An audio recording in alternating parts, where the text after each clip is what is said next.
El acontecimiento que marcó esta época fue la caída del Imperio Romano, la cual tiene un fuerte impacto en la cultura, y más aún con la invasión hacia la península ibérica en manos de los pueblos bárbaros.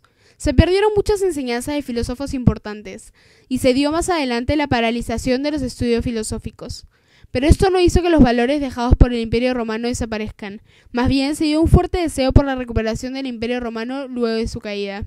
También se dio un fuerte anhelo por recuperar las enseñanzas filosóficas perdidas, pero esta recuperación se ve marcadamente influenciada por un espíritu cristiano, lo cual caracterizó a la Edad Media. Aunque no solo se busca recuperarlos, sino que también se busca entenderlos y conciliarlos con la fe cristiana. La Iglesia tuvo mucha importancia, se podría decir que fue la protagonista de que se puedan recuperar lo que se perdió. Se ve además que es una institución fuerte y que tenía autoridad ante los pueblos, ya que a pesar de la división y de invasiones constantes, la Iglesia no perdió fuerza. Más bien, los invasores se convirtieron luego en sus defensores. La labor de la Iglesia fue de gran importancia, ya que fue la encargada de recuperar, conservar y transmitir la cultura grecorromana, lo cual se llevaba a cabo en los monasterios. Estos fueron creados por Carlomagno, personaje importante para esta etapa de la historia, ya que fue por él que se pudo recuperar a grandes filósofos, y además fue un defensor de la fe, y logró hacer un tratado con el Papa, el cual por cierto tuvo gran autoridad. Fue Carlomagno por quien es posible cumplir el anhelo de recuperar lo clásico. Los monasterios tuvieron tanta importancia en el mundo que llegaron a tener derechos feudales, lo que permitió el nacimiento de nuevas órdenes, como la fueron la franciscana y la dominica. Durante esta época se dan distintas escolásticas, que nacen debido a factores de gran importancia. Fue durante esta época que empiezan a existir las escuelas y las universidades. La escolástica del latín schola, que significa aquel que pertenece a la escuela, era la enseñanza que en la Edad Media se practicaba en las escuelas monacales, episcopales o palatinas, con intención de enseñar. Se reunían para exponer una idea, discutirla y llegar a una conclusión.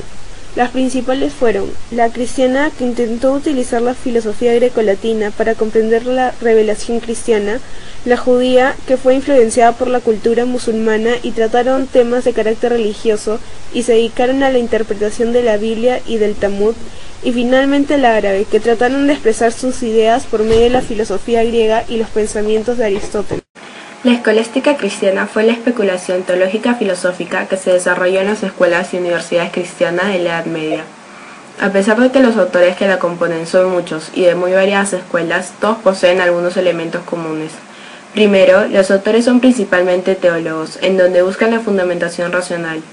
También, la intención teórica es llevar al hombre a la mejor comprensión de la verdad revelada. Su enseñanza es de carácter educativo, empleando un método particular llamado el método escolástico. En este se precisan dos momentos, la lectio, la cual se refiere a la exposición del profesor, y la disputatio, la cual es una forma de discusión entre el alumno y el profesor en donde se dan razones a favor y en contra de una tesis.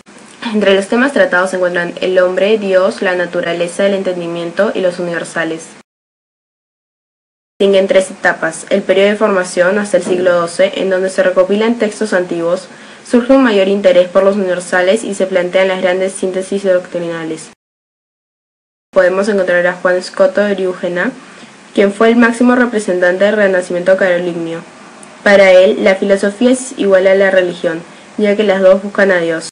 La etapa de apogeo durante el siglo XIII es considerada el momento de madurez de la filosofía, en donde surge una menor dependencia de la teología. Durante esta etapa podemos encontrar dos corrientes, el aristotelismo en latinos y dominicos y el agustinismo en franciscanos. Entre los principales representantes podemos encontrar a Santo Tomás de Aquino, dominico aristotélico, y a Ramón Llull, escolástico independiente. El periodo de decadencia durante el siglo XIV es una época de revisión, en donde se afirma que la teología no debe apoyarse en la filosofía, ya que tiene sus propios apoyos. En esta surge una crisis entre la conciliación de la fe y la razón.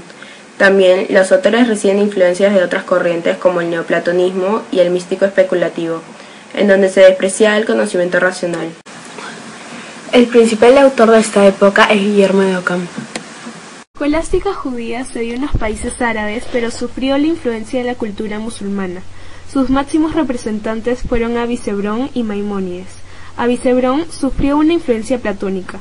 Él afirmaba que todos los seres estaban compuestos de materia y forma, y que conforme a la mayor o menor generalidad de las formas, los seres estaban ordenados en 9 grados, y ellos dependían de la voluntad suprema. También decía que el ser humano podía elevarse de unas formas a otras por un proceso místico. Maimónides se preocupó por conciliar su fe en el Antiguo Testamento con su influencia aristotélica. Él habló también de la teoría del movimiento para demostrar la existencia de Dios y que el ser humano está compuesto de cuerpo y alma y que solo tiene un entendimiento pasivo y que éste llegará a su totalidad cuando la persona muera. La filosofía árabe. Lo que dio impulso a la filosofía árabe fue su encuentro con la filosofía griega, de la que recogen el pensamiento de Aristóteles. El primer pensador árabe fue Al-Kindi. Entre los principales filósofos en la filosofía árabe se encuentra Avicena y Averroes. Avicena tuvo interés por las ciencias naturales y medicina. Interpretó a Aristóteles influido por comentarios platónicos. Su obra más destacada fue La curación. Colocó la razón, manifestación objetiva de la voluntad del propio Dios, por encima de todo, y con la cual nos llamaba a buscar la perfección. El ser para Avicena es el concepto más conocido de todos. La esencia es abstracta. El alma se une al cuerpo de manera transitoria, dándole existencia y movimiento. Niega la inmortalidad del alma. El cuerpo es solo instrumento. Para Avicena, el grado más alto de conocimiento es el intelecto agente. El mundo es eterno e incorruptible, en el cual Dios es un ser necesario, en el que la existencia es intrínseca a su esencia. La definición del intelecto en Averroes es cambiante. 4 tipos de intelecto, las 4 fases que atraviesa el entendimiento en la génesis del conocimiento: la material, la habitual, agente y adquirido. El Corán contiene la verdad que está destinada a todos y de carácter de revelación divina. La filosofía para Averroes es el dominio de la verdad y la ciencia, pero la religión y la fe responden a las necesidades de los fieles. La materia es eterna, y Dios es el primer motor inmóvil que mueve el mundo sublunar a través de esferas celestes. El conocimiento es un paso de la potencia al acto, de los sentidos a los conceptos. El intelecto propio de cada hombre es pasivo, material. El mundo para Averroes ha sido creado desde siempre, salido del principio creador como emana la consecuencia de su fundamento. El mundo es eterno. El alma está dividida en 2 partes, una individual, perecedera, que es el intelecto pasivo, y otra divina y eterna, el intelecto activo. Hay una verdad religiosa, filosófica y científica. Guillermo de Ockham fue un fraile franciscano y filósofo. Nació en 1298 en Ockham, Inglaterra. Criticó la doctrina escolástica. Ockham hace filosofía desde la teología. Llamaba la atención de la gente por su empirismo y la crítica que hacía a las bases tradicionales de fundamentación teológica. Entre sus obras tenemos Si el príncipe puede recibir bienes eclesiásticos aún contra la voluntad del Papa, Comentario al libro de las sentencias y Summa Totius Logicae. Pensaba que la fe y la razón no concordaban ni se complementaban. Tenía que haber una separación entre ellas, ya que si se juntan, se dañan a ellas mismas. Para Ockham, Dios es todopoderoso, posee poder y libertad absoluta, que nadie puede limitar. Esa tesis es llamada el contingentismo radical, que nos lleva a deducir que la creación es un acto libérrimo de Dios, en el cual no tiene que guiarse de ideas ejemplares o universales. La suprema ley moral es la voluntad de Dios, quien cuanto más libre para elegir, más Dios es. Su voluntad determina la realidad. Como para Ockham no existen las esencias de las cosas, el proceso de conocimiento era en cierto sentido abstractivo, pero porque se considera la existencia o no existencia del objeto. En este proceso se eliminan las realidades que no se pueden verificar, con un instrumento imaginario llamado la navaja de Ockham. A través de la intuición se pueden conocer todo tipo de cosas. Por la intuición empírica, los objetos que están al alcance de los sentidos, y por la intelectual, las realidades no observables. Ockham afirma que el ser humano es un ser individual, con su propia esencia, como todos los demás, compuesto por cuerpo y alma. Y esta alma solo la conocemos gracias a la revelación. También, para Ockham, la existencia de una ley natural limitaría la libertad de Dios. Entonces, niega la existencia de esta y afirma que debe quedar abierta según lo que Dios desee. También establece que no se puede demostrar la existencia del libre albedrío, y solo la conocemos por experiencia. La influencia del pensamiento de Ockham fue decisiva y fundamental para los autores del siglo XIV. Santo Tomás de Aquino nace en el castillo de Rocaseca, cerca de Aquino, en el año 1225. Su padre fue Landolfo y su madre Teodora. Inicia sus estudios en la Universidad de Nápoles. Conoce allí miembros de la orden dominica, los cuales toma como ejemplo y quiere iniciarse en esta orden como novicio. Su familia está en desacuerdo, por lo que en el año 1245 se muda a París, y en el año 1248 se dirige a Colonia. Fue en el año 1256 que consigue su licencia para enseñar en la Facultad de Teología, y en ese mismo año consigue su magíster. En el año 1259 se traslada a Italia, donde permanece hasta el año 1268. Muere en el año 1274. Se encuentra sobre las criaturas espirituales, sobre la unidad del intelecto contra los averroístas y sobre la eternidad del mundo contra los murmurantes. También hizo muchos comentarios a obras aristotélicas. La principal influencia de Santo Tomás de Aquino fue Aristóteles. De este tomó la teoría ilemórfica, la antropología y la epistemología, la cual se encargaba de ver si se puede conocer la verdad y si ésta existe. También toma las ideas del alma y cuerpo que forman una sola sustancia. También que Dios es el ser supremo y que es la causa incausada y que es el único ser que tiene la necesidad de existir. También la metafísica y todas sus categorías, la teoría del conocimiento, los conceptos universales y que la felicidad es el último fin. De San Agustín recibe dos ideas, la del movimiento y de la perfección. De Platón recibe la idea de participación, que es la teoría de los seres más o menos perfectos que participan más o menos de la perfección absoluta que es Dios. Y del pensamiento musulmán toma la idea de la vía de contingencia y el problema de los universales. Para Santo Tomás, al igual que para Aristóteles, el ser humano era un compuesto de cuerpo y alma, donde el cuerpo era la materia y el alma la forma. Pero a diferencia de este, el alma era una sustancia inmortal y racional. Entre las capacidades del alma se encontraba la inteligencia, el poder conocer la verdad y la voluntad, el buscar el bien.